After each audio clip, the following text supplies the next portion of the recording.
Bom dia, pessoal. Como é que vocês estão? Estão bem? Bem, pessoal, hoje vamos ter mais uma aula de Química. Eu, professor Aguinaldo, irei conduzir vocês durante esse trajeto para um novo conteúdo, condutividade elétrica em soluções aquosas. Mas antes da gente começar, propriamente dito, o conteúdo, vamos dar uma leve revisada em um mapa conceitual que eu fiz na aula passada e iremos dar mais uma olhada nele.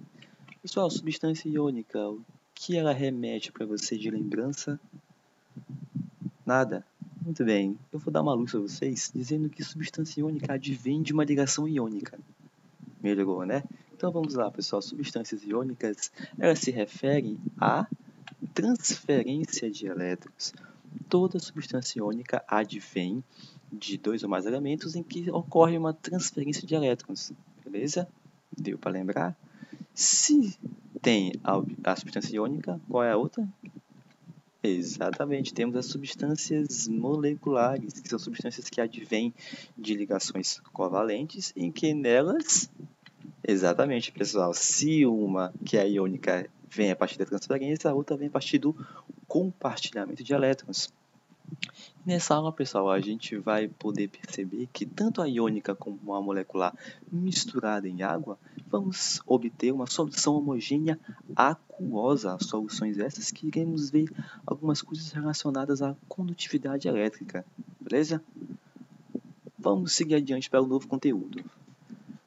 Bem, pessoal, para a gente começar a falar sobre soluções aquosas, a gente vai usar alguns tópicos que iremos estudar ao longo da aula. Um desses é a dissociação iônica. Pessoal, a gente sabe que existem materiais na química que podem ou não conduzir corrente elétrica, ok? E em soluções aquosas também não é diferente. Existem soluções aquosas que conduzem ou não.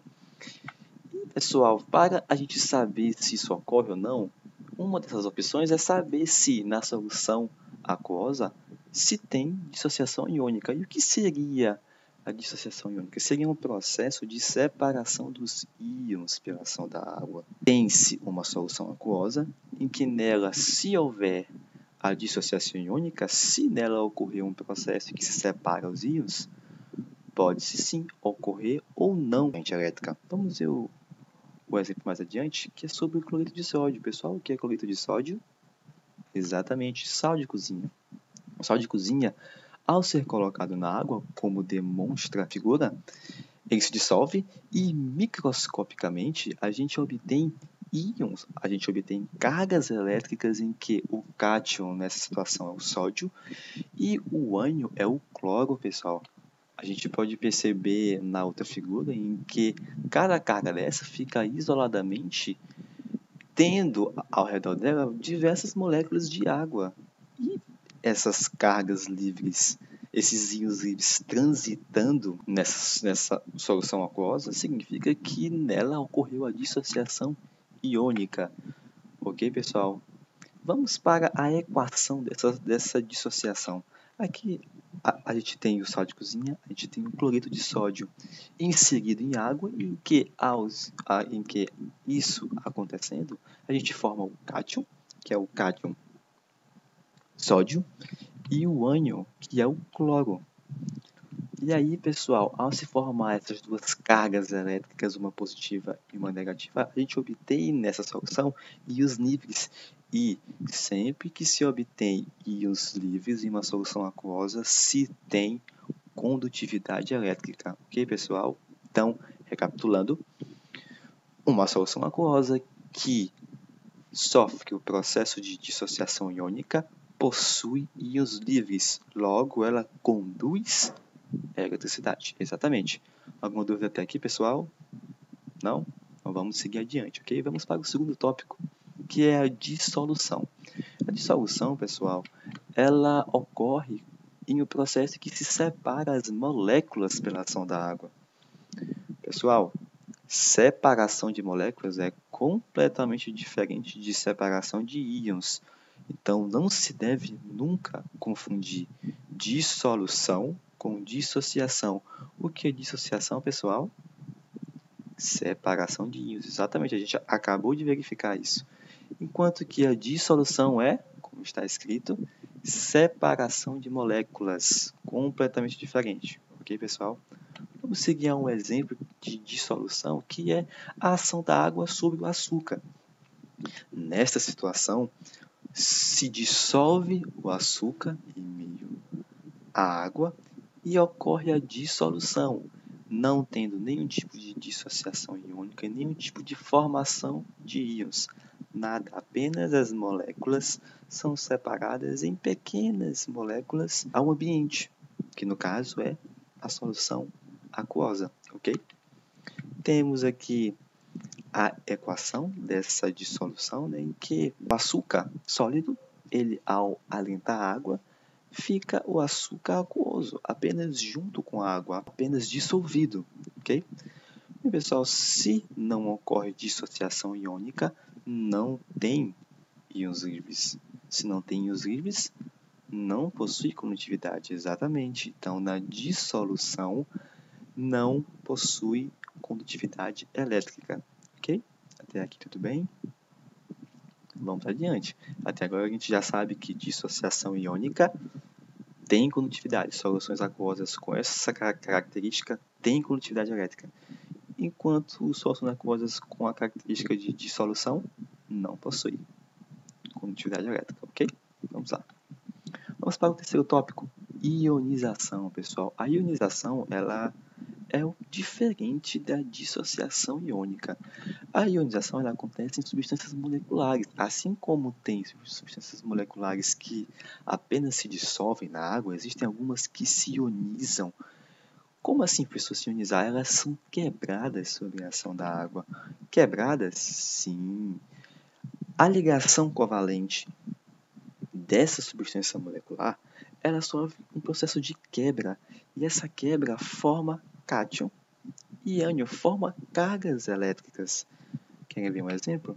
O exemplo de moléculas de cloreto de hidrogênio. Ao serem inseridas na água, pessoal, ocorre um negócio bem interessante. Se é colocado, a ação da água quebra a ligação covalente, e ao quebrar, ocorre uma ionização tanto do hidrogênio como do cloro.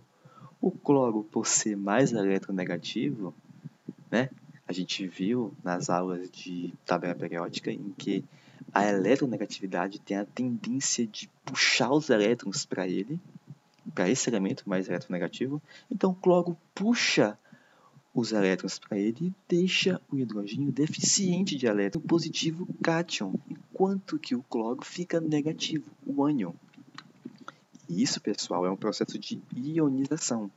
Okay? Temos como equação aqui a substância do cloreto de hidrogênio inserida na água, e nessa situação ocorre a formação de um cátion e a formação de um ânion. Pessoal, formou o cátion, formou o ânion. Existem dois elementos, dois íons livres transitando nessa solução aquosa. O que isso significa, pessoal? Exatamente, condutividade elétrica.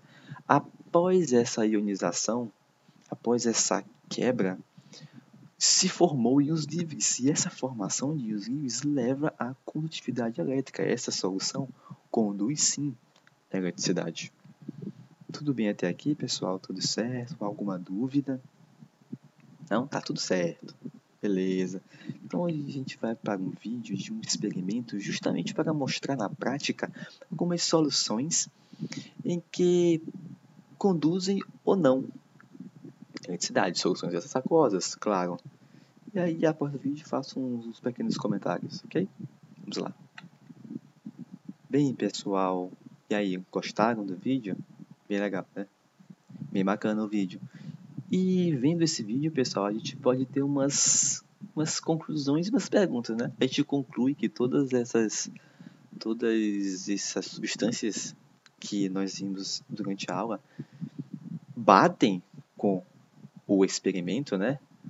A iônica conduz, a do açúcar não conduz, a do cloreto, que nessa situação é o ácido clorídrico, também conduz porque sofre ionização, mas nesse experimento teve uma quarta substância que ela foi testada e ela não conduziu, que é a água. Mas a gente sabe que a água do mar, ou a água que a gente consome, ela conduz a eletricidade. Então por que que esta água que foi testada, ela não conduziu? E mais uma coisa, pessoal, como é que a gente pode prever se uma substância molecular ela vai sofrer ionização ou ela vai só se dissolver na água? Que características a gente pode notar nessa substância molecular que ajuda a gente a perceber isso?